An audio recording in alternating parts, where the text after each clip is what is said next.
But God, to me, because there is one of the mysterious elements in our makeup, in our being, is we're not just a sum total of, principles, whether they're enlightened or not principles.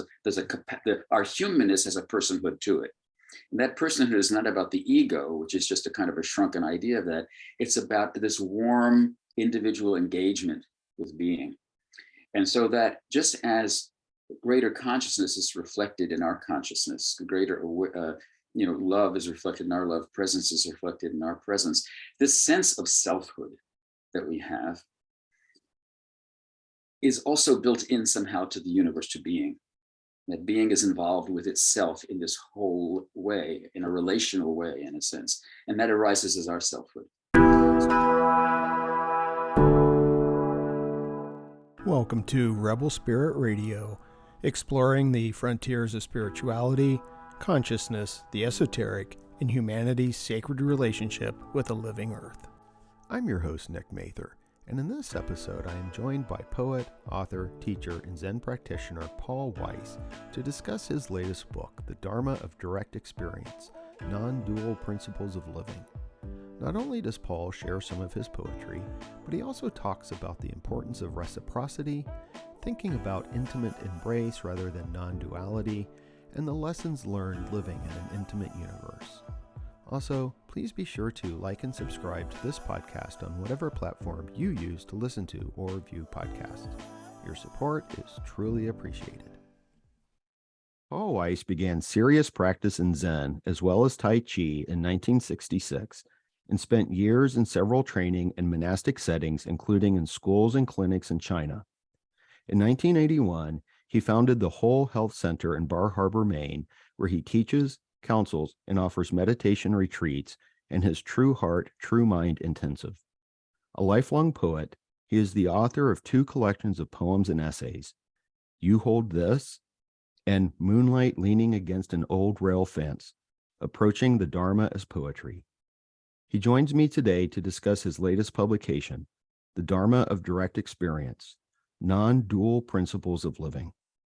Paul, welcome to Rebel Spirit Radio. Thank you, Nick. Pleasure to be here. Yes. Well, I'm looking forward to speaking with you. I enjoyed the book, The Dharma of Direct Experience, and I found it a really interesting book, kind of how it was not formatted, but set into sections. And the first section is very kind of autobiographical. I would not consider the book a autobiography or even a spiritual autobiography, but I hope it's fair to say that you use these experiences in your life to ground your teaching, what you're putting in the book. Is that fair? Exactly. I think I say in the introduction that it's not really an autobiography, or insofar it's an autobiography, it's not an autobiography of me personally, but of the evolution of an understanding. Okay. And that understanding was a grounding for all the work that was to continue to happen. Yeah. Okay. And it seems like you had a very early moment of insight when you were about in the 6th grade, I think. Is that correct? I was wondering, this moment of insight was what exactly? Yeah, well, I wouldn't just say a moment of insight. It was a growing sense that there was something going on here, beyond the everyday way we try to deal with it or understand it. And yeah, the sense was that there was something going on here that was complete and interconnected, and that all the ways that we couldn't really talk about it with using our language. And as I talk about an incident in the book where I'm standing on a street corner with a friend, and at my instigation, we were playing this game where we were trying to just reel off every word, thought, and idea that came into our minds as one whole long sentence, because that's the only way of trying to, communicate what all of this was. It was everything at once. So that was that impulse that I had at the time. Okay. Yeah. And I want to kind of linger on this a little bit because some of the things you talk about in the book, childhood seems to be an emphasis in this childlike awareness. And one of the questions I had is this experience when you were in the 6th grade at one level, it seems almost like it was a kind of remembering of how you may have experienced the world much younger before we had language, before you had any of us would have had any language. Mm-hmm, mm-hmm. So to that end, I was wondering, you have a poem, I think, that addresses a lot of these issues, and it's called 14. And I was wondering if you would mind reading that poem for us. Yeah, yeah. When I think back over my life, I feel a tremendous connectedness to that kid back there at different stages. Yeah. And unlike some people whose lives go through certain sudden shifts in their outlook, I really see a continuity from myself from an early age. And this particular poem, which is at the very beginning of my book called Early Foundations, documents an experience I had when I was 14. And I can remember sitting by the window having this intimation, this experience, and really wanting to remember that I had it. I said, hey, you're so young. When you're older, you're not going to maybe know what you know now somehow. So I just fixed it in my mind. And for that reason, I was able to write this poem about it, many years later. And this poem is called 14. When I was 14, I sat by the bedroom window in the late afternoon and looked out through the storm and screen over a lawn and a suburban street and the houses and the sun not quite setting through the telephone wires. And I saw the great haze of the smog settling over a world and suffused with a light and a voice that spoke of a secret behind all places and all times. And that voice moved like a wave over the curve of the heavens and entered my window and trembled in my body, saying, I am here. I am you. You know what I am. And in that moment, I knew that I knew what needed to be known for all my life. Wonderful, wonderful. And so this would have been what, like 3, maybe 4 years or so after that experience in the 6th grade? Right. Yeah, 4 years. Okay. All right. And it seems like this is, like you said, this has carried you over throughout your life. And this is one of the things that I found so interesting. And there was one section of the book, please correct me if I mangle this, but you were observing that so often we kind of forget that child, reclaiming the child that we were, almost everything that we do in our lives was set at that moment. Mm-hmm. And there's several aspects of it. One is that, as I say, I think that we do have certain, in the innocence of our childhood, perceiving, we are gifted a certain amount of that openness and non-dual perceiving that we lose eventually. But in addition to that, the childhood is so tender, and it's the realm, you might say, it's the playing field where we first begin to lose our instinctive or non-dual awareness and begin to take on a way of perceiving the world. And how that happens and the various kinds of traumas that we go through as children and even at infancy has such a deep effect on how we begin to circle the wagon, so to speak, around a separate self and develop a separate self. And so it's important to go back, both in our healing work, in our acknowledgement of others. It's important to go back and to this, you might say to the scene of the separation, and to really use that as a guide for opening and as also a way of embracing that part of ourselves. So I refer to the child at several points in the book, talking about our basic vulnerability, the legacy we have as we come into the world of that openness of being, that is a reflection of our deeper self, and that we can turn to it not only by turning to, and also that those characteristics of childhood, the openness, the innocence, the direct perception, is also necessary to begin to allow space for that reawakening in our later years, which is why this emphasis on becoming the little child in Jesus and elsewhere is so important. Right.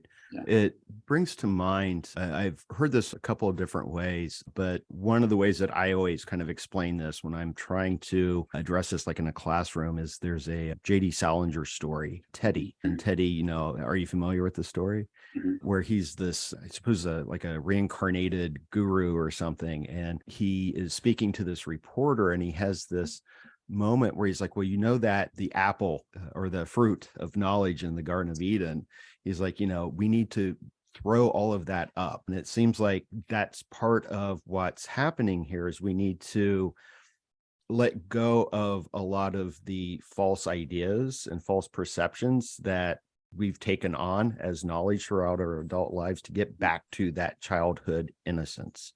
Yeah. Is that a fair way Yeah, of one of describing the it? principles I realize in my book, there are a number of paired concepts. Mm. Look at all those paired concepts. They cover a lot about what the book is about. One of those paired concepts is identification and intimacy. Mm.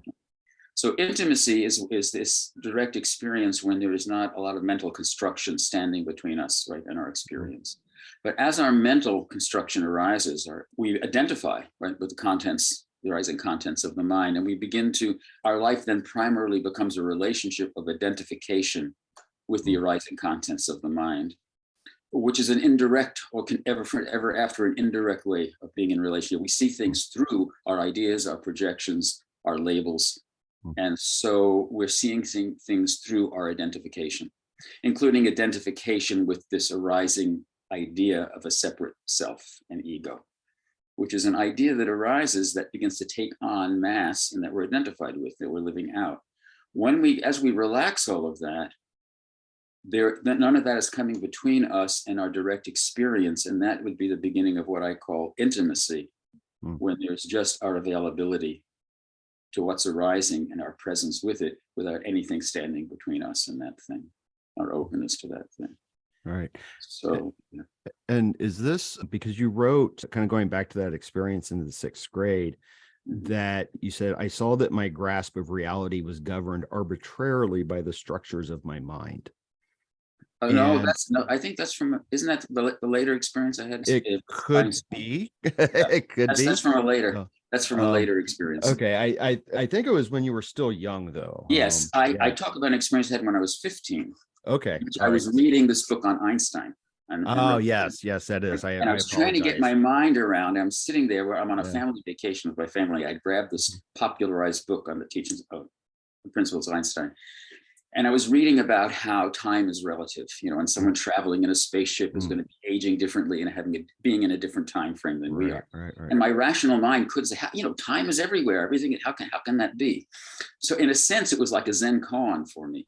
Here I was being presented with something that my mind could not fathom, but which I was saying, no, this is supposed to be true. And I couldn't just walk away from it, and I couldn't understand it. So I sat with it, trying to create room for it to say, how can this be? With the additional pressure, it's like the Roshi sitting there with a stick, the additional pressure of my parents saying, come on, we have to go over and eat at the dining room. And I say, hold on. And suddenly the whole structure of my mind fell away, and I was able to understand. That's when I realized that it wasn't about trying to fit a teaching like this into my structure of my mind. It was about letting the structure of my mind relax and open so that I could receive this at a new level. And at that point, something happened that would always serve me, in which not only I let go, you might say, of my loyalty to those structures, I was able to let them relax, and I was able to feel the joy of that. And so in the future, it was easier for me to relax those structures and receive new insights without trying to fit it into this cramped space. Okay. So that was that incident. I was 15 at the time. Okay. Yeah, it just seemed to me to have echoes of that previous experience. As I look back, when writing the book, it was great, because as I look back, I began to recall and see how these steps were all moving in the same direction and fulfilling themselves later in my life.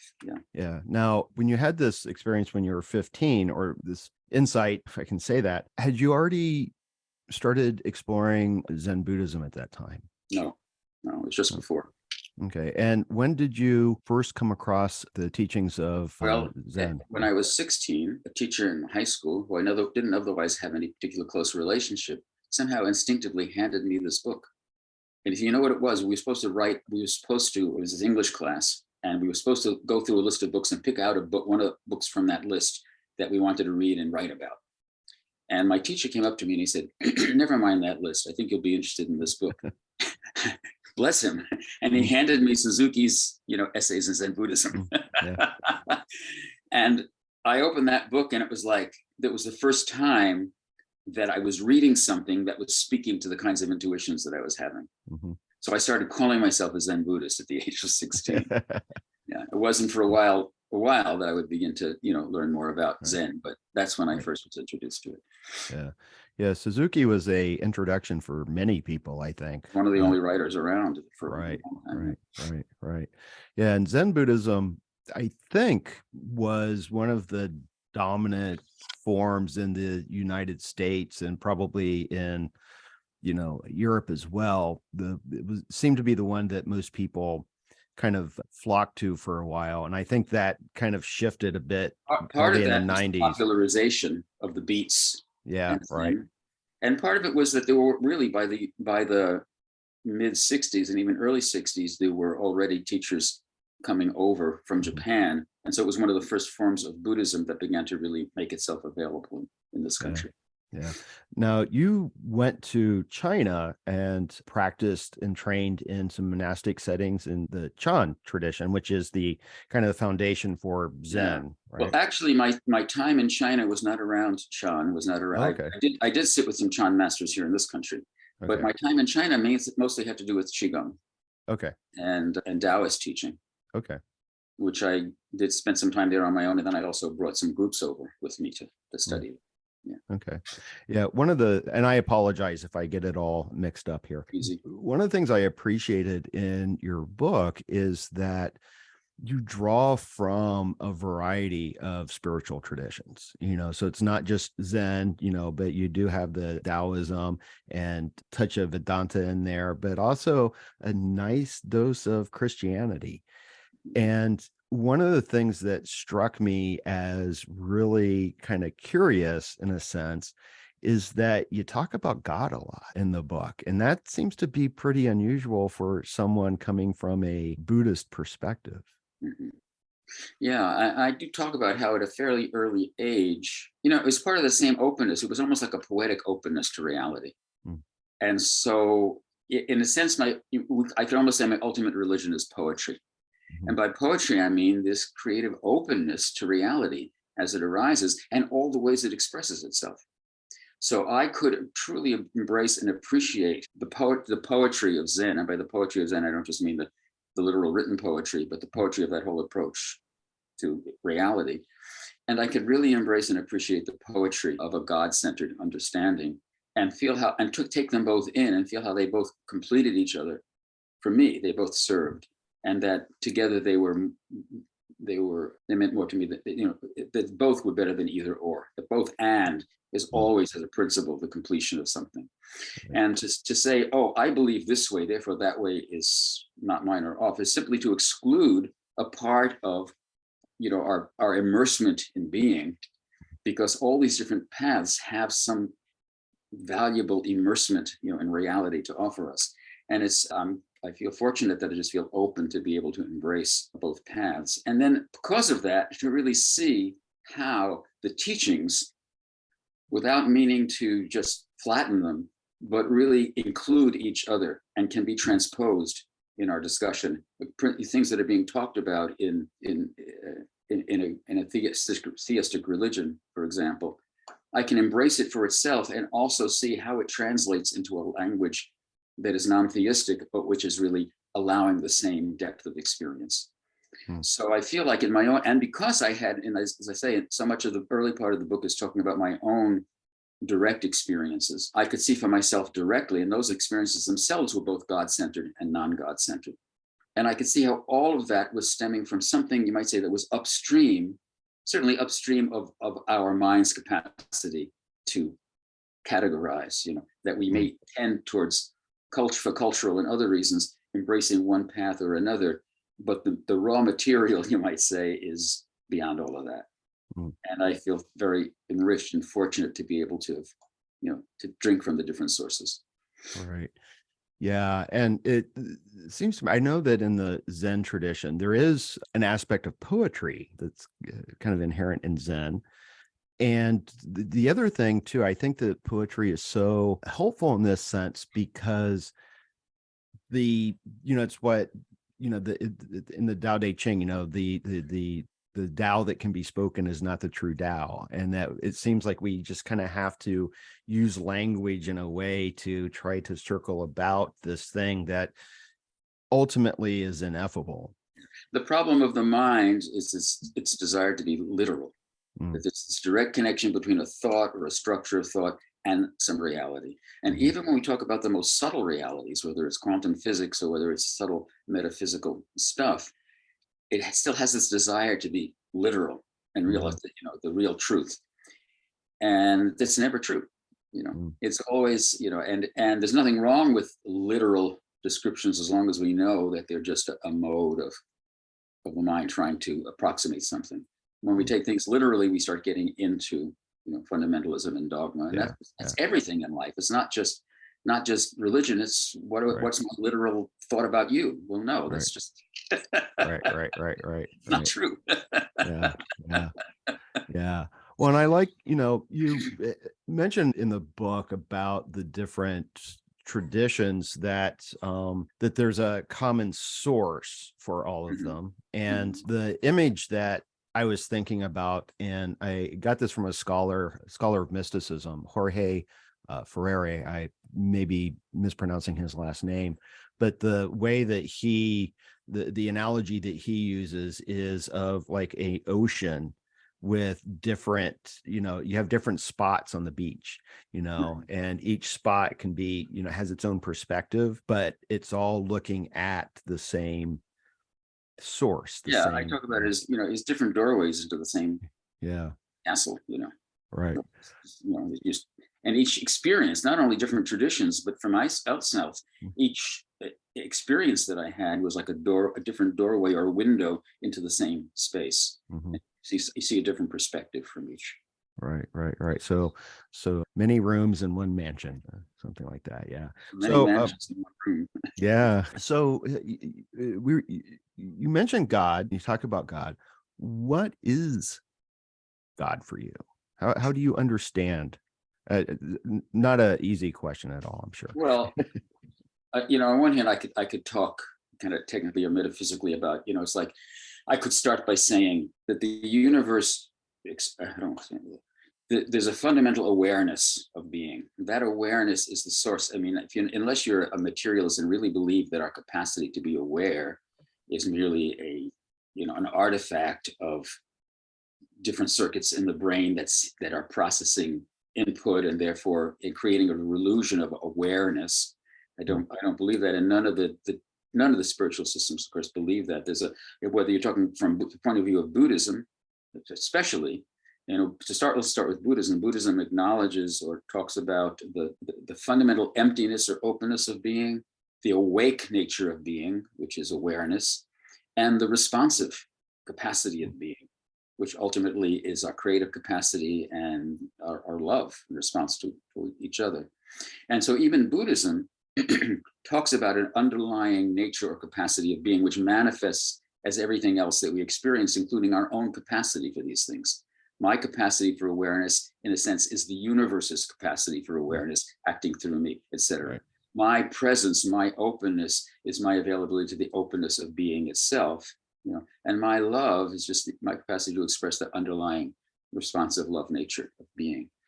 So you can talk about this, and so Buddhism can talk about this without using the word God, or we can take all of that and feel its depth or dimension in a personal way or a relational way. And this can be a very fine line there, because you can read some Buddhist texts that really sound very theistic, as if universal truth is speaking to you, or basic emptiness is speaking, and it's like God speaking, and there's a relational quality to it. But God, to me, because there is one of the mysterious elements in our makeup, in our being, is we're not just the sum total of principles, whether they're enlightened or not principles. Our humanness has a personhood to it. And that personhood is not about the ego, which is just a kind of a shrunken idea of that. It's about this warm individual engagement with being. And so that just as greater consciousness is reflected in our consciousness, greater love is reflected in our love, presence is reflected in our presence. This sense of selfhood that we have is also built in somehow to the universe, to being. That being is involved with itself in this whole way, in a relational way, in a sense, and that arises as our selfhood. So to begin to experience, to be open to experience that level of personal relationship and selfhood, and to have a relationship to fundamental reality also is that dimension of selfhood, is again just to begin to phase into the sense of God as this conscious, loving presence that has a self capacity to it. Not a self in the narrow sense, but this universal self, and that we participate in that, we have a relationship to that. And that simply adds a dimension and a wholeness to our relationship to reality that's totally not at odds with, let's say, a Buddhist way of relating to reality, or a Taoist way. Right. Yeah, I think in the book you wrote something about that. I think that God's initial question was, "Who am I?" Yeah. And that the universe is the answer to that question. And But that's it's just the same. mythologizing of the process, Yeah. But we participate in that mythology. Yeah. All right. We're Yeah, and we have to ask the same question, right? yes, the same question, and that's the universe asking it in us. Just Yeah. as my seeing of you is the universe seeing itself as you through me, my asking this question, and my openness to the question, who am I, is a reflection of that ultimate creative force wanting to experience self in fullness. And so this question, who am I, is just the creative openness to manifestation and fulfillment of being, you see. In the same way, we can work with that question as an enlightenment question, right? As we talk about in the book, and as we do in our True Heart, True Mind workshop, we use this question, who am I, not as an intellectual question, but as a focal point for coming into this moment of complete openness and complete intention to be available to the underlying nature of what we are. And as we rest in, as a human being doing that process, as we rest in that state of openness, the mind's going to continue to pour stuff in, but rather than grabbing onto it to pad our ego's resume or points of view, we just notice these things and say, well, who is that? Well, who is that? So we keep returning to the question, we keep returning to openness and availability, and hence the possibility of deepening levels of realization or integration at this moment. One of the things I would like to do, I think, is just being mindful that some of the listeners may be a little bit unfamiliar with some of the terminology that we're using. So, and maybe this is just the instructor in me, but I wanted to be clear on some of our terms. Sure. And we can do this a couple of ways. I can kind of say how I am understanding it, and then you can correct me or confirm. But these are, I think, both connected here, but non-dual itself, non-dual and emptiness. Yeah.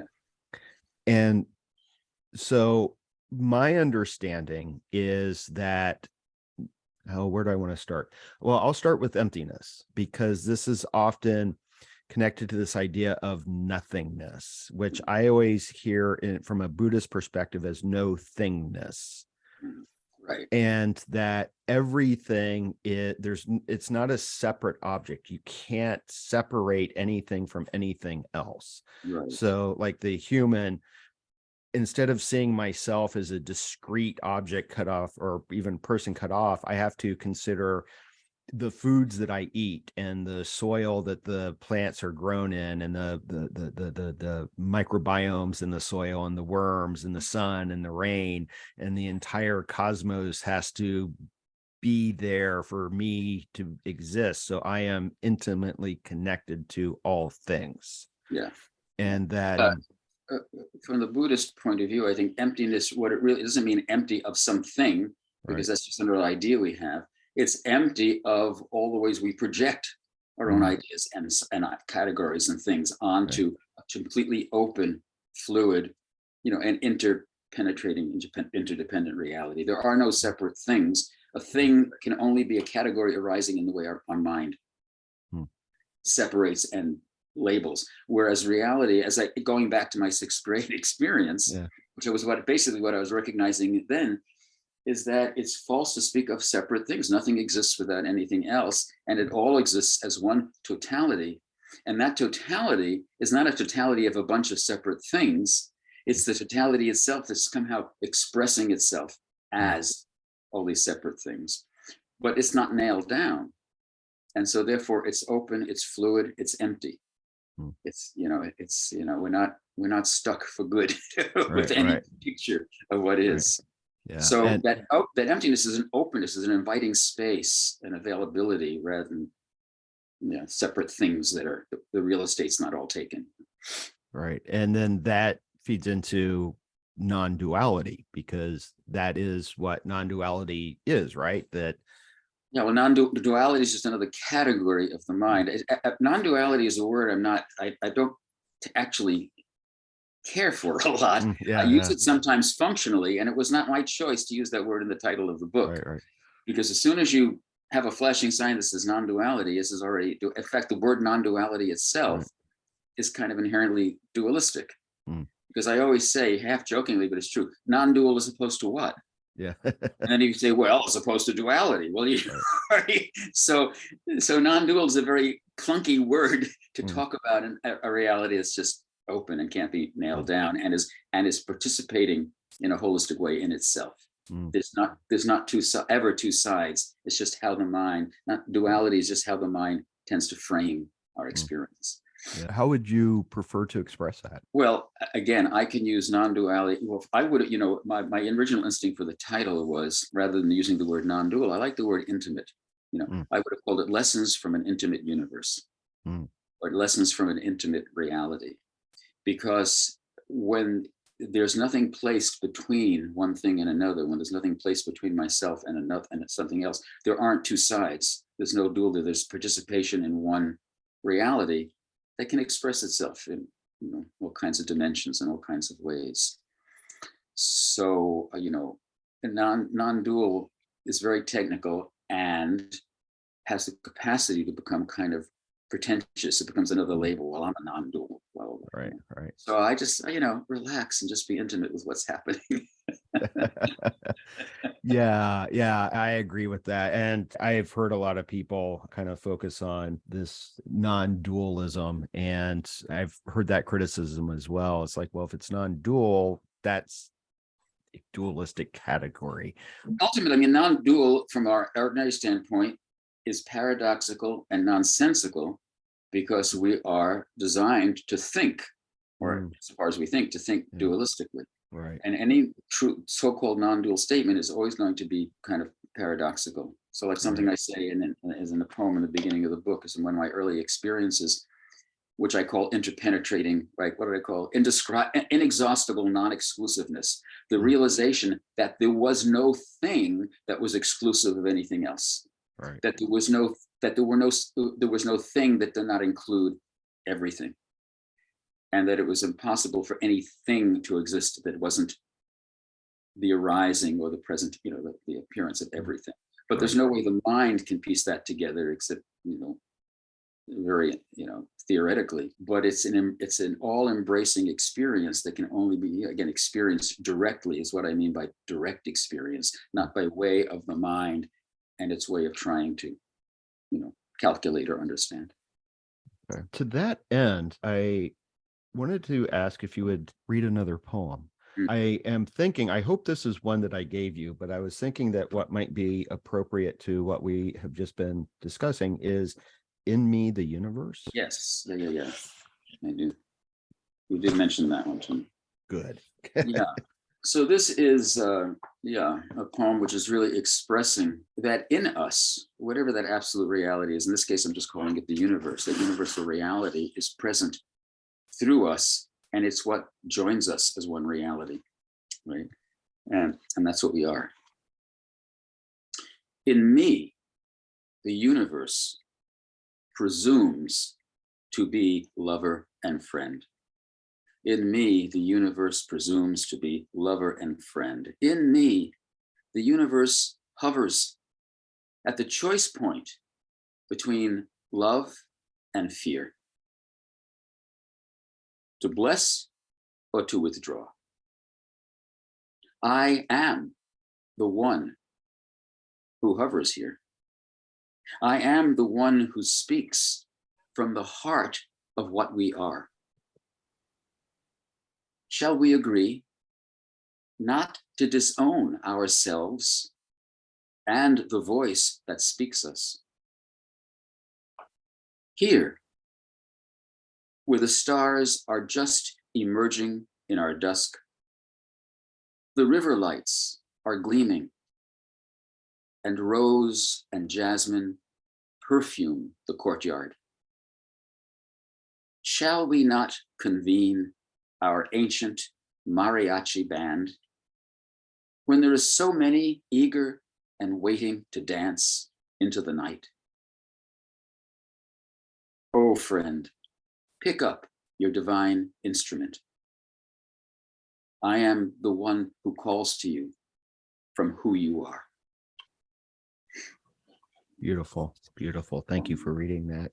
There were a couple of things that kind of jumped out me with this. And one is this idea of choice, and the other is love. And you talk about love quite a bit, but I was also thinking in terms of this poem of kind of goodness and inherent goodness and playfulness in And that's Buddhism's term for it too, basic goodness. Reality Yeah. is basic goodness. Yeah. And you wrote that, and the statement here from the book is Buddha's enlightenment experienced in the present tense, and that the truth of all delusive manifestation is original goodness. Mm-hmm. And I liked that. And one of the things that it brought to my mind was something that the theologian Matthew Fox talks about a lot, where he discusses original blessing. Yes. Right. And I saw a nice comparison there, that the original state is one of goodness. That's right.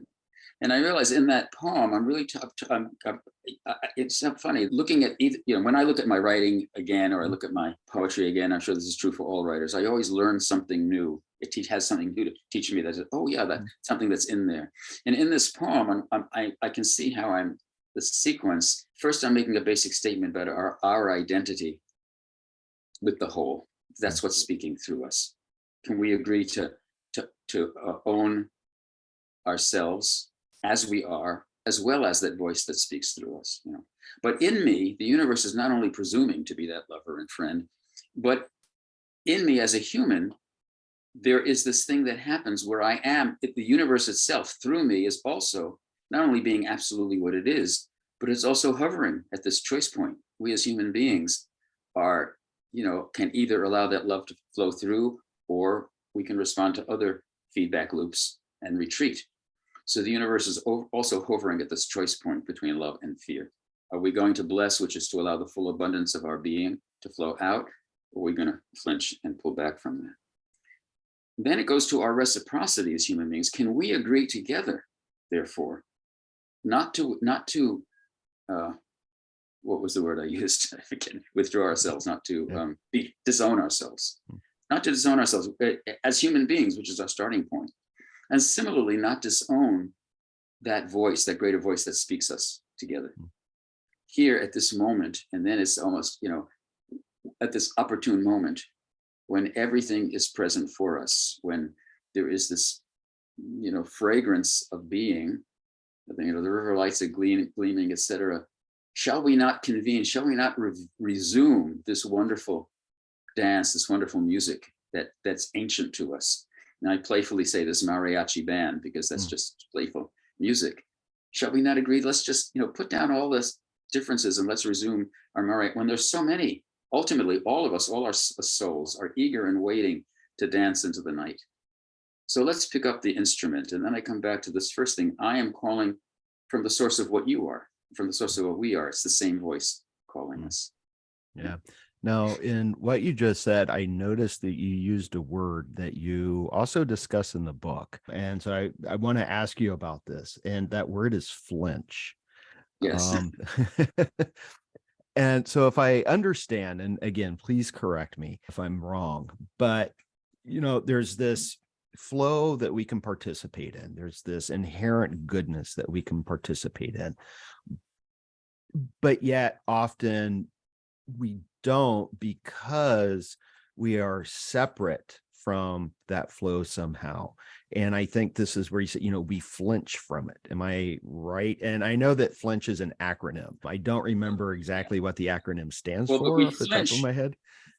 I'll come back to the acronym in a second, Yeah. but yeah, we flinch, which is, the basic withdrawal or stress response of our human organism because we experience in this relative world of ours, we're experiencing uncomfortable experiences, negating experiences, starting deprivation experiences, other traumatic experiences, starting with, infancy and childhood, some major and some kind of like what we call everyday traumas. That in each of those traumas, there's another image, if I can backtrack a bit. I think this is an important image. There's another image I use because I also draw a lot about in our brain science and psychology, and how that's also related to our spiritual understanding. We very early on, right after birth, and with the eye contact with our mother, etc., we begin. It triggers the growth within us of certain neural networks that enable us to respond to other people and to attune to others, which is basically our empathy network. And that empathy network is a whole body network that allows us to be directly empathetically attuned to others. And that same network, however, then becomes the very same network that allows us to tune into ourselves and have, you might say, empathetic attunement with what we're feeling and what's going on. So that's a very open network, that empathy network. And it is a very vulnerable and it's a very open network because it's an intimacy network, right, as we know. But as we start having experiences that shock us out of that or traumatize us out of that openness, where the mind, the mental response comes, I can't afford to be this open. I have to begin to get some separate sense of who I am and how to take care of myself and how to make sense of my life and how to survive in this life. That becomes necessitated by the dualistic world that we're living in. I gradually begin to withdraw from, or don't simply rest in my empathy circuits anymore. I begin to go into these other mental circuits. So these mental circuits replace my empathy circuits. These projective labeling and identity circuits begin to replace my intimacy circuits. Okay. So those are all the beginning of this flinch response. I'm not just open to reality with my innate empathy and love pouring out. I'm having to flinch back and say, wait a minute here. I got to defend myself. Let me figure out how this is. So that carries over into our whole development and later in life, depending on our own personal development, where there are certain experiences we can be open to and certain experiences that we flinch from. Not only, as I say in the book, not because we're not innately loving, but because we don't know how to access or be available to that loving in us in those moments, because the flinch response is so strong. So a lot of, I think, spiritual practice and spiritual teaching, and a lot of the teaching that I try to do in the book and in my own work, is how do we begin to work with that flinch response and re-educate our system to take care of ourselves while becoming more and more into our openness circuits, our empathy circuits. So one of the things I work with a lot, and where this comes up in the book, is talking about Tonglen, which is a Buddhist compassion practice, which really involves opening our heart to others, even opening our heart to the pain of others and to the pain of the world, and also to the pain of ourselves, to know how to open ourselves to that pain without flinching, but to be able to call on a higher principle of availability, of openness, to receive it in, and then be able to send back from that our highest capacity to bless or to heal or to love. So that's a very profound spiritual practice. It's a Buddhist practice, but obviously very compatible with true Christian practice. And I use it as a very basic aspect of our own emotional healing, as well as our way of opening up our compassion for the world. And I say this, so we're learning to overcome the flinch response. And my acronym for flinch is the failure to love into the next conscious happening. The next thing that we're aware of, I don't know how to be here and love anymore. So we flinch. Okay. So how do we begin to re-educate our whole body, mind, and emotions to stay available? And that's as worthy, obviously, of training as anything we can do. Right. And it seems that, if I understand correctly, that in this flinching, in a way, we're trying to protect ourselves, but in doing so, we are kind of losing touch to who and what we really are. Yeah, we're really protecting our idea of ourselves and our idea of our own limitations. And so what we need to learn in our practice is how to begin to get in touch with that part of ourselves that is greater than what we thought our limitations were. And then how to begin to use that to re-educate how to stand in the face of and not flinch in the face of not only that which may be too painful, but which somehow is overwhelming, is more than I think I can handle. And I don't know how to measure up to this situation. So I have to shut down. Yeah. And Tonglen gives us a way to stay present in just those situations and begin to unwind all those shutdowns. Yeah. I find the Tonglen exercise or meditation really interesting because it seems to be a little bit contrary to how I hear a lot of people thinking, because part of it is my understanding is you kind of take in the suffering, and the darkness, and then within the heart center or somewhere, we imagine it as, sending forth that it's transforming into love. And it's related to the idea of emptiness, because we're no longer a solid thing. Our heart is not just some thing that's there to respond with specific emotions and to protect ourselves. Our heart, and the Sufis talk about this a lot, our heart is really our gateway into the spirit. It's our gateway into our higher principle of understanding and being. So if we think of our hearts not as this individual thing that's taking on a burden, but as a doorway into our participation in the greater heart, our greater life, then we can breathe it into the heart, knowing that we're taking it into this great open space and emptiness and inherently healing space, the basic goodness. And then and we do it with the breath. The breath really helps to anchor it.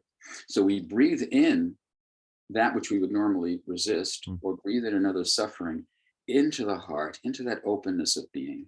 And then as we breathe out, we send back from that openness the healing energy, the love energy, or whatever image that we have that we're giving back, support or blessing. And that begins to gradually unwind the flinch and expand our understanding and our capacity how to be available in life, not only to others, but to our own pain, to the situations. Yeah, I find it to be very balanced in ways because I see a lot of people that I think gut reaction might be a sort of flinch where like, no. I'm just going to breathe in light and project more light out. And it seems like breathe in, there's so many new age practices where, how do you put up the barrier or the shield to breathe in the light, and then you put up your energetic shield to shield out, and that's considered to be a great achievement. Well, it may be useful to a certain point, but then I hear many people say, that wasn't working for me after a point. I realized that's a very limited approach, and it's reinforcing the dualism that's reinforcing the threat.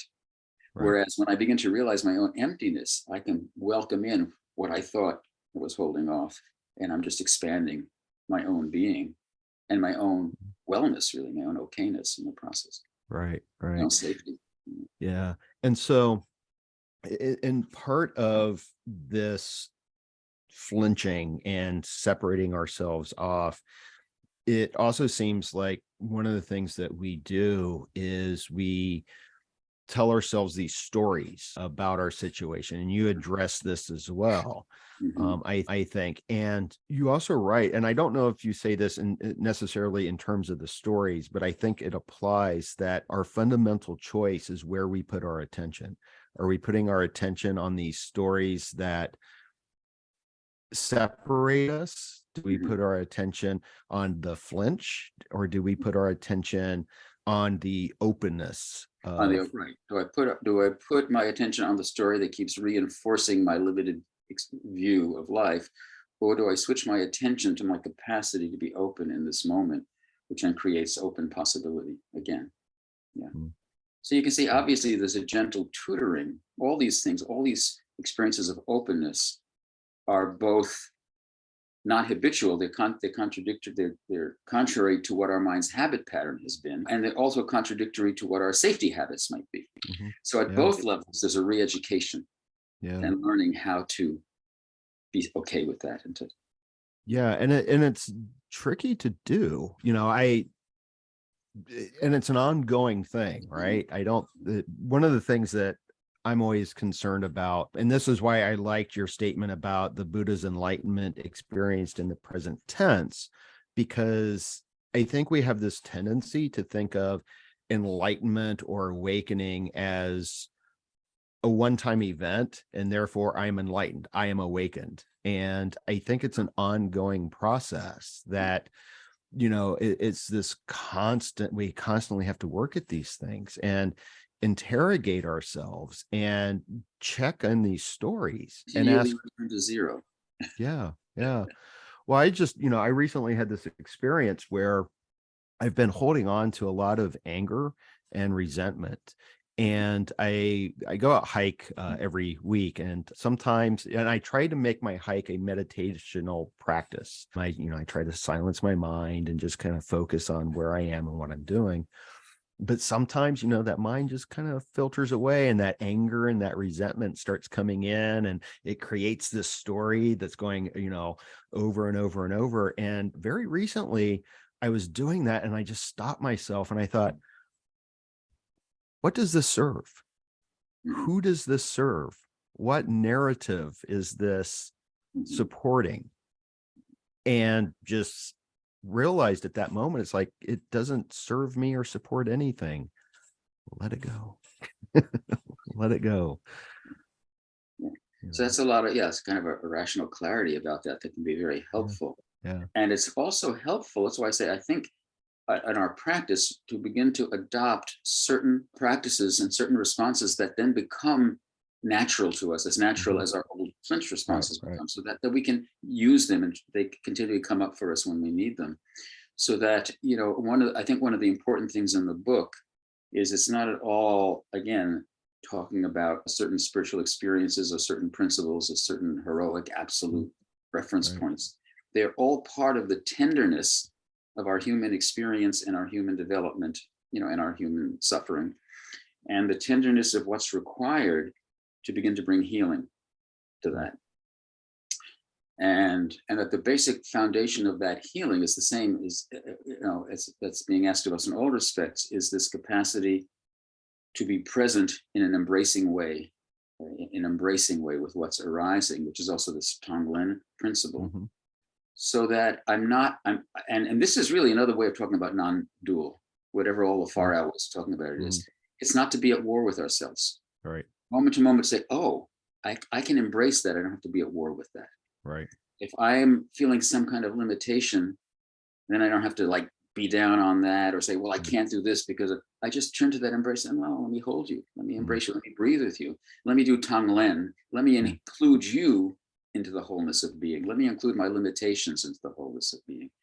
If I have fear or anger coming up, rather to be at war with the fear or anger, or to be at war with myself because I have fear or anger, say, oh, I see you. Let me hold you. Let me breathe with you. Let me embrace you in this moment. For that matter, if I say, oh, I want to do Tonglen, I'm going to do Tonglen with my anger. I'm going to do with something, and I'm not able to do it. So I just do Tonglen with the fact that I'm not able to do Tonglen. Say, oh, okay, I'm not able to do Tonglen. Somewhere along the way, there's something that we can allow. And that becomes the starting, and then it all builds up again. Okay, I can breathe and accept the fact that I can't do Tonglen right now. Then I'm already back into Tonglen, and I'm already more available, more open, and I'm already regaining my capacity to be present. So there's always a gentle and easy way to come back into the wholeness and embrace this moment.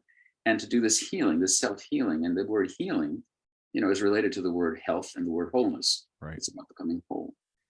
So, and there's a poem you mentioned that was about self-healing in there too. Yes. Well, actually, when you were speaking, the poem that came to mind was Go to Her Now. Yeah, that's the one. Yeah. So this poem is actually also a meditation or a whole teaching on this practice of embrace and compassion for those parts of us that are most uncomfortable and the most uncomfortable to face. I'm going to put on my thicker glasses to read in light, dark glasses, so I can read it more easily. Go to her now, and because this go to her, this her is that part of ourselves that's hurting, that part of us that's banished to the basement, whatever it is. And to begin, it's really teaching us to stand in our capacity to hold the part of ourselves that we think can't stand in capacity for anything. Okay. So the poem says, shine the light on your discomfort, whatever that is coming up in the moment. Tune to the fault line of your distress. Where's the fault line that says, I'm not okay, I'm distressed. Tune to the fault line of your distress and rest easeful in the dimension of your least ease. That we are feeling the least ease, relax and feel it, the least ease, and then stay. Right? Rest easeful in the dimension of your least ease and stay. Don't run away.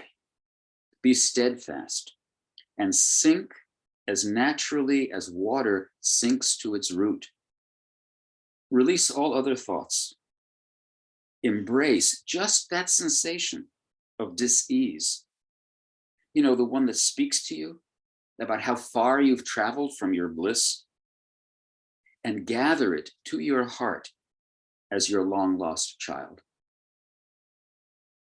Go to her now. Sit by the river.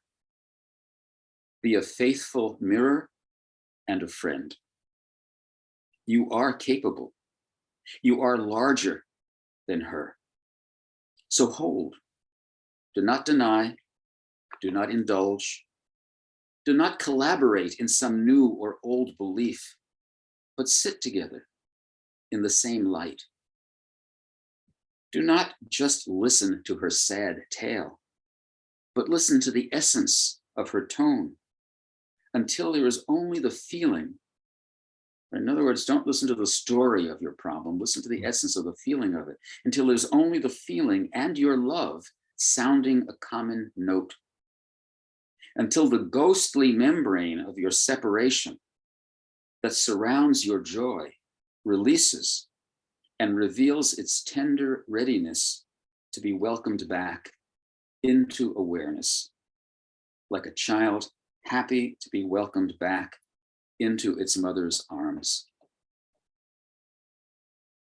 Do not be intimidated by the cries that hide beneath the floorboards or in the eaves. Go to them now with love. Shine the light on your discomfort and rest easefully in the dimension of your least ease. For there is a greater secret that you both share. Yeah, wonderful. I like that a lot. We really are. Yeah. You know, from the experience that I was having, one of the techniques that I've tried, and I will have students do this sometimes and sort of journal about it, that when they're feeling, anger or hurt or resentment or any variety of negative things, to, instead of identifying with it, to just simply say, there is hurt, there is anger, there is dis-ease in a sense. But I also really like what you have been talking about with that sort of the embrace, because I think that's still recognizing it. That's the next step. The first step is we have to separate from our identity with it by saying, I am not, the anger is, oh, there's an anger feeling coming up. Right. And the next step is to, it's a beautiful two-sided win-win when we embrace something like that, not only because we seem to be welcoming back or healing that thing, but because in order to do it, we're already having to activate our highest self, our capacity for presence, our capacity for embrace, our capacity for love. And therefore we're in the very process of reaching out to heal, we're becoming the person that is healed. Right. Right. And it seems to me that a lot of what's going on in any kind of context of someone who is kind of identifying with these negative emotions is that so often we just want to be seen. We want to be heard. We want that to be acknowledged. And I think that this is a way of detaching, but then acknowledging at the same time. Yes. Well, this is very important. This is this transactional piece between self and self, because as I also say in the book, when I'm talking about story, a lot of our stories are chronic stories, are stories that go back to childhood, the stories that we act out, not even as conscious stories, but as how we see the world, and we keep acting them out in different ways. Those stories all somehow have arisen from incompleted communications, unreceived relationship to reality, experiences with parents or with others, where either I didn't have the capacity or they didn't have to communicate, and they didn't have the capacity to receive. So there are all these experiences that are left unreceived, unreciprocated, and therefore they have no place to go but into my mental bank of formations, into the big story. So that's why I say an important principle of healing, whether it's between myself and myself or with other people, is communication is so important. So in our True Heart, True Mind workshops, we combine contemplation work on who am I with communication to another, where another is just completely available to receive who you are, and where you can say whatever's coming up. Because with non-projection and non-response, because what we're really doing there, in a sense, is we're reproducing that primal situation where there was no barrier to reciprocity between ourselves and the world, where we can let go of our story and just come back to being present. And so the same thing is true with our self-healing, when I can listen to myself and say, I hear you. Okay, I'm the one who can receive your story. That story doesn't have to stand anymore. It can become part of my openness rather than my identity. Yeah. And would it also involve, you said that, we had these experiences that maybe set this up, when we were younger. Would it also involve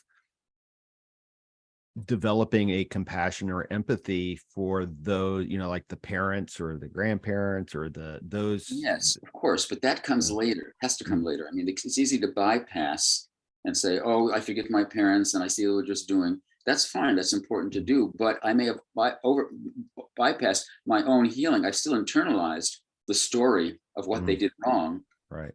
And so that even though I'm forgiving them now, so as I allow myself to go in there, like one of the kinds of work I do with people is a deep emotional processing work, where people really have permission to go in there, and there's no political correctness. There's no spiritual correctness. They go in there and feel the feeling level, and then to express, and they can say, I hate you, and they can say that to their parents, they can say that to anybody, but it's part of their unfolding a way of healing process. It's not part of their acting it out in the world and projecting it onto others and identifying it. It's coming back into the core, giving an expression. And then and then so we come into our own wholeness that way, and we begin to come into our emotional wholeness again. And then as we do that, as we become whole beings again, what tends to happen spontaneously is the forgiveness and the compassion for the others in our lives, because we see that everyone is stuck in the same situation and acting out the same thing. Yeah. And it's a difficult process, I think, but a worthwhile process. And difficult to demand a lot of intention or enough suffering to make us be willing to do anything. Well, yeah. And, it's unfortunate that I think that there is a tendency for us to get stuck in the stories and to just kind of have them on a repeat loop, over and over and over. I say in the book, on my section on story making, I say that the most brilliant and creative thing that our human minds are able to do is to create a separate self and then project a separate world on the other side of that separate self. And the second most creative thing we do is to create chronic states of being out of our ongoing stories and live within those chronic states as if they also were a secondary. There's like a secondary cage within the original cage of the separate self. And we have to begin to unfold or dismantle each of those cages step by step. Well, it seems like often that we love our suffering. It's a story. We're not gonna let it's what we got, right? So we've taken on, because I've got to have some way of understanding me and of being, because we are inherently, because we are a whole innately, we're an expression of the wholeness of being, the wholeness of the universe, the wholeness of God, that even as egos, our only desire is to be whole, to come into our whole nature. If all we've got to work with, though, is an idea of ourselves, then we're going to juice that idea for all we're worth to try to become whole. And if it's my suffering that makes me whole, makes me a whole thing, a whole separate person, I'm going to be attached to my suffering. If it's my opinions and my hate that make me whole, I'm going to juice that for all it's worth. And so everything that we do, even our most degraded behaviors or oppressive behaviors are, and we can talk about all the different worldly figures that we demonize. They're all just lost souls trying to find their way to wholeness, but doing it from a totally deluded standpoint. Right. So at some point, if we're fortunate enough to have event happens that awakens us out of that paradigm, say, oh, I see the delusion of that. I've got to begin to practice differently. And then this goes back to Buddhism and Buddha's Eightfold Path, in which he's really, I sometimes talk about the Four Noble Truths in the Eightfold Path, which is the core of Buddhist teaching, as the original 12-step recovery program. Right. Yeah. And there's a tremendous amount of parallel between the modern 12-step program. We have to, first of all, recognize the truth of our suffering, and that the way we're going about trying to cure it is only promoting it. And then we have to realize there's another possibility, right? And we have to make ourselves available to another principle. And then once we do that, there's a program that we need to follow. So we need to clarify our understanding about the nature of our situation and our reality. Then we need to clarify our intention based on that understanding. Well, then how am I going to proceed? And then our behavior. Well, then how am I going to act? And then we have to look at each of the things that can undermine or get in the way of those steps, leading all the way to our capacity for openness and meditation and everything else. Yeah. And I know that there's how do I want to say this? Some of the earliest ways that the Buddha had been understood or depicted was as a healer. I think this idea of the medicine Buddha is one of the earliest ideas within it. And, so this idea of healing is at the heart of the teachings. And all too often, I think that our understanding, again, is, enlightenment, awakening, and whatnot. But it seems to be really more about that healing and wholeness. And I want to, and I don't know if I'm going to be able to say this correctly, and I'm trying to connect it to something you wrote, because you say surrender the self into a wider context of being, which I see as that opening up beyond that sort of limited ego view to a greater sense of being. And you say, for in that surrender lies our freedom. Mm-hmm. And I think trying to connect freedom with that wholeness and the health. Well, Buddhism is about freedom. And really, ultimately, even if you look at anyway, it's about freedom. It's the freedom to resume our fundamental being, which is inherently spontaneous, free, creative. And freedom to love is part of that freedom, and we get hemmed in by successive layers of, identity and stories and labels and opinions and projections. Yes. So, and again, as long as Jesus says, Buddha says, as long as we're trying to hold on to ourself as we understand it, we're not going to have ultimately any real self at all. But if we give up that self, Jesus says, for my sake, which means for the sake of this deeper principle of being, then you will have your true, eternal life. Yeah. Yeah. Yeah. That idea of the self and letting go of the self is, I think, it's kind of scary for some people. I was going to say there's two. So there's a reciprocal relationship here going on, which is the other reason I'd like to speak of it in terms of the divine or of God. The ideas of because we're not a separate individual. Right. There's a reciprocal relationship with all of reality. Mm-hmm. And part of that is, they say, there's a old saying, you take one step to God will take a whole bunch of steps towards you. It means as we make ourselves available, the little bit that we can, to something more, so much of that more may flood in and give us deeper understanding or insight or support. Or we say, on one hand, I might be struggling to say what the thing you quoted about, having a wider context of being, surrender the self. So I may say, well, I have to surrender the self to the wider context of being, but it also happens in the other order. I experience a wider context of being, and that makes it easier to surrender the self. So they work hand in hand. Both. Right. Yeah. Yeah. The way I usually teach this when I'm in the classroom is in the context of, emptiness, no thingness, but also the Buddhist idea of anatman, no self. Mm-hmm. But I always say it's not so much no self, but it's no permanent, unchanging self. Mm-hmm. And the way I always describe it is, what you lose is that permanent, unchanging self, but what you gain in the process is you become one with everything. Right. Like what the Zen student said to the hot dog man, that story? Yeah. Make me one with everything. Yeah. Yes, I know that one. I'm amazed that some days there's still some people who don't know that one. I can still get a little mileage out of it. Yeah. Well, I still really appreciate Zen because there's just this humor to it, and humor to the teachings, and a lightness to it, I think, that is really profound. It's a profound lightness.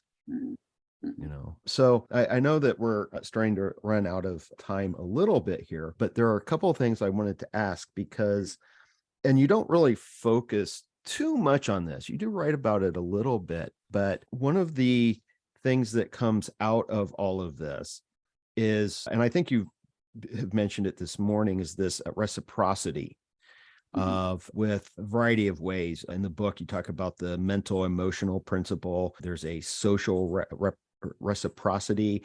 And then what I wanted to talk about here for a moment is the ecological reciprocity, because I see this as so crucial, again, in this context of non-duality, because part of the dualism, if I may, that seems to be at the root of our ecological suffering is seeing ourselves as separate from.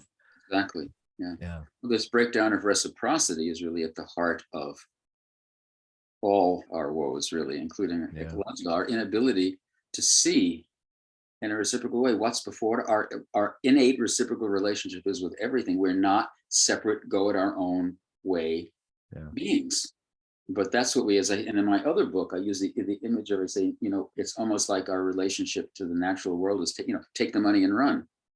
And that's only going to get us so far. We have to give back our wealth to the source of the wealth to maintain the healthy reciprocity, right, of ourselves and the planet and the ecology. And that is something that we have progressively distance ourselves from. It's like the hubris of the independent, separate self, the cult of the individual has only gotten stronger and stronger in our Western history, Western civilization.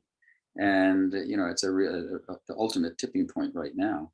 And one thing that our own indigenous roots had was innately an understanding of our reciprocity with everything happening in our environment. One of my great teachers, who's out of the line of my Buddhist teachers and my other spiritual teachers, who I was very privileged to spend several years studying with, was Martin Prechtel. You know that name? Who was he grew up on a Pueblo reservation, but spent many years in Guatemala, in a very still traditional Mayan village, and became a very intimate part of that village, and ultimately a shaman in that village and a part of the spiritual hierarchy of the village.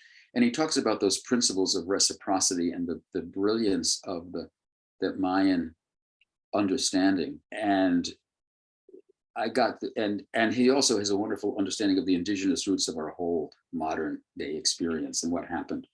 And I got such a deep appreciation for this reciprocity is and every indigenous culture understood instinctively, and every act in their daily life was from that reciprocity. And it was a step-by-step thing. If you take something, you have to give something back. If you're taking something and you don't have yet the means to give something back, give back your song. You have to know that everything is a relationship. And then as it evolves, every step that you take, you don't go beyond your capacity to be in reciprocal relationship. And we've totally separated from that. Right. Yeah. We seem to take and create this sort of artificial value that just seems to support even more this separate identity of, well, it's got value for me, and I'm going to accumulate as much of this value as I can without it's a giving flat. I back. just had this image. It's a flattening of the world. Yeah. It's in the way a movie is a flattening of the world, and we create this great, wonderful movie about how great we are and everything that's going on in the movie. But ultimately, it's all taking place within this flat screen. And until we open up our conscious capacity for presence and reciprocity, we're not back into the wholeness of universal life, which is our life. Yeah. Well, and it's to have reciprocity, you have to have relationship. Yeah. And I think that often, and this is why I go hike every week, is because Absolutely. I wanted to create a relationship to a place. Yes. And it's been a Yes. really interesting experience. I've been doing this for like a decade now. And Very important. I have relationships with a tree and Exactly. various things, Exactly. That's a large part of my life exists out there, even down to with certain trees. Yeah. That are my teachers, my Yeah. comforters. I mean, start getting into my weirdness, I'd have to talk about the extent of my relationship to trees and such. Oh yeah. No, there's one tree in particular. I was leaving the summer on a vacation for a few weeks, and I had to tell the tree I'm going to be gone for a few, and I got really And it's emotional. a mutual relationship. Yeah. It says, okay, Nick, I'll think about you. Yeah. Well, one of the ideas that you quote in the book, and it's one of the ideas that I really love, it's the African concept of Ubuntu, because we are, I am. And to me, that is the heart of reciprocity. Yes. And I speak in the book about how that's true at every level, right, of understanding. It's true at the social level. It's true at the spiritual level, because it also grows out of the Buddhist understanding of impermanence and no self and the interdependent relationship of everything. And I also talk about, going back to what I was saying about our nervous system, right? And so, because that's translated as, because we are, I am. It's also, I've seen it translated as a person becomes a person through other persons, which is literally true. If we go back to the image in our nervous system, that in my eye contact with you, I create the nervous system that allows me to access you and access me. And out of that accessing of myself, I'm allowed to experience myself as a real whole being, real person. So I've become that person through my relationship with you and what that enabled in me. So on all these different levels, that reciprocity is. Yeah, it's things like this that give me some hope for where we are and where we're going. I was wondering if I could ask you to read one final poem, Where the River Widens. Yeah. Yeah, so this would be kind of a nice goodbye poem. Yeah, that's what I was thinking. Hope for the journey. Yeah. I should just mention, since we've been reading poems, the way the book is organized is it's primarily prose chapters, but I've put a poem between many of the chapters to balance it and to lighten it up a little bit. Yes, which is the opposite. I want to give a quick plug for my first book, which to me they're very much sister books, cover and address some of the same things in different ways. And there I took 45 of my own poems that could be unfolded in a spiritual way. I gave the poem and then I commented on each poem. Here, I'm writing my commentaries and I stick in poems at different places. Right. Images of each other. Yeah. Thank you for that. I did want to address the organization. I tried to very poorly at the very beginning, where I mentioned that the first section was that sort of autobiographical section. The first section talks about my primary experiences. Right. And the second section talks about more about their implications for, again, our everyday human existence. Yeah. So this, Where the River Widens. Never be afraid to go there, where the river widens. This comes back to the original thing about to surrender the self to a greater context. No, don't be afraid to go there, where the river widens. Once you thought only the bank was a suitable home for a creature like you.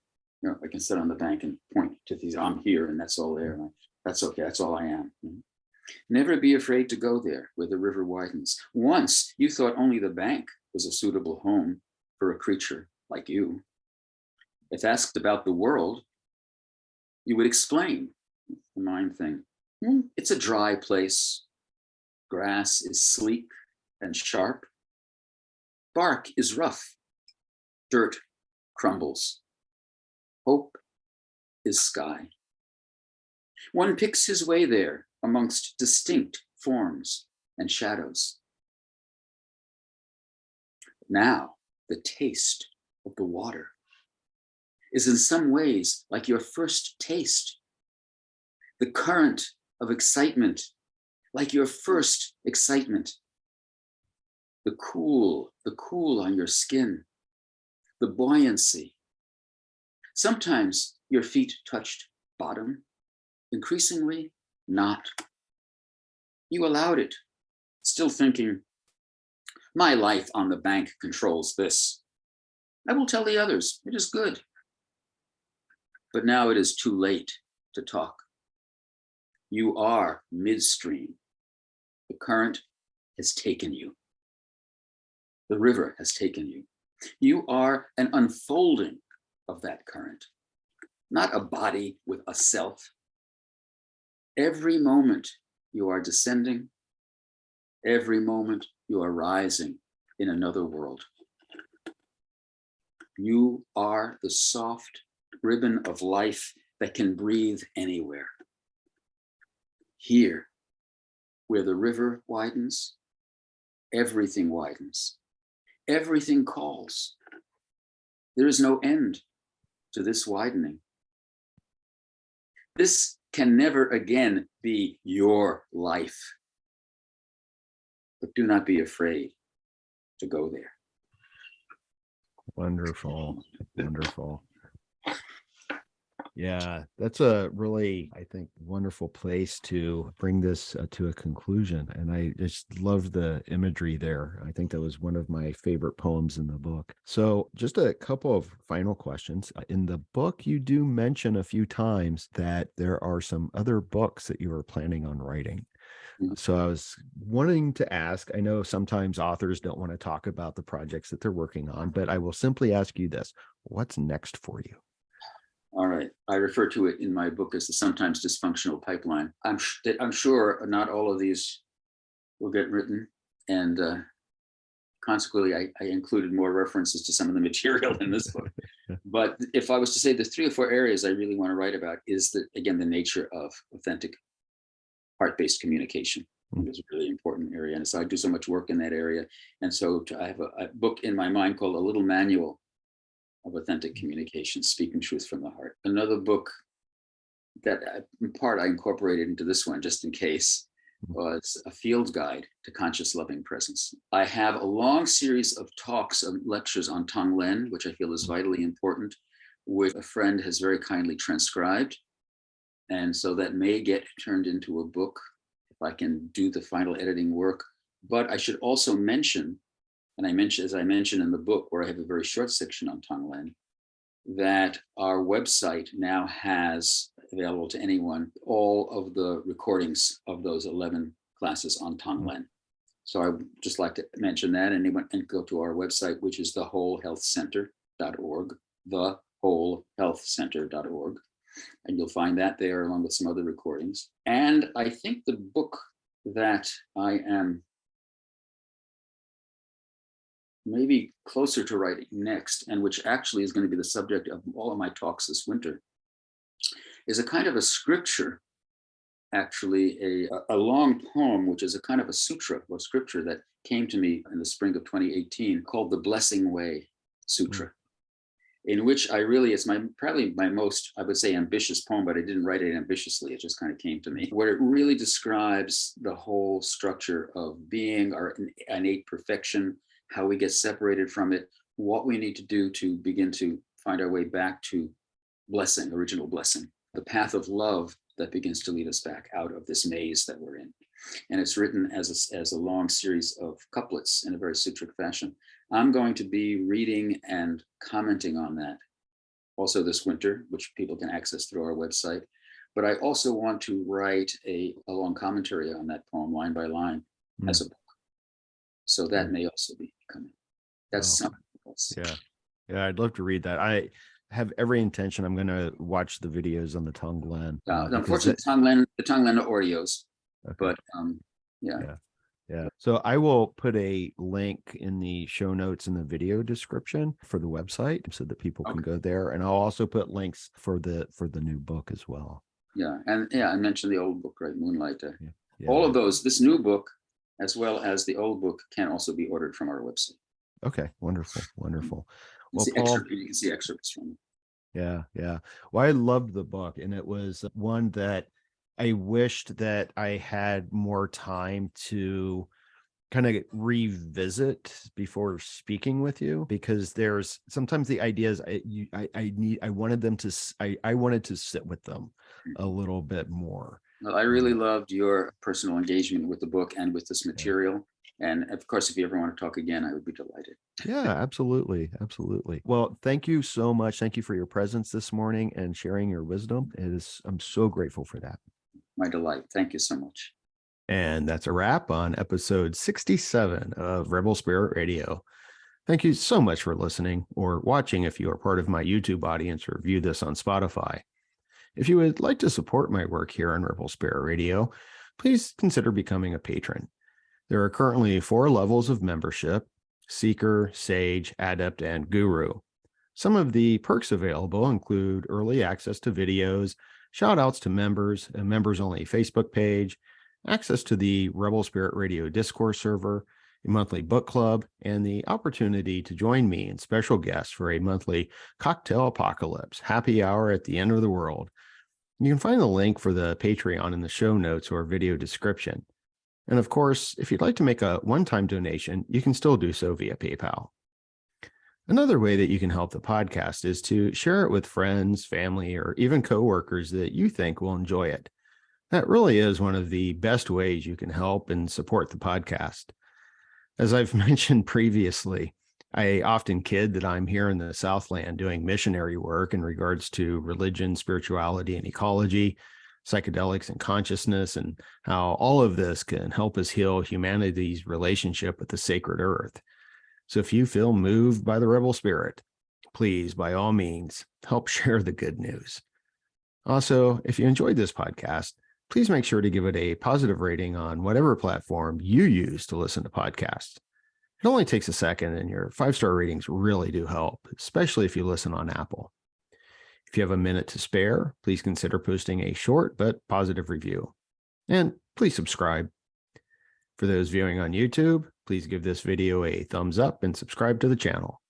Make sure you hit that notification bell so you will be informed when I upload new content. I'm Nick Mather, and you've been listening to Rebel Spirit Radio.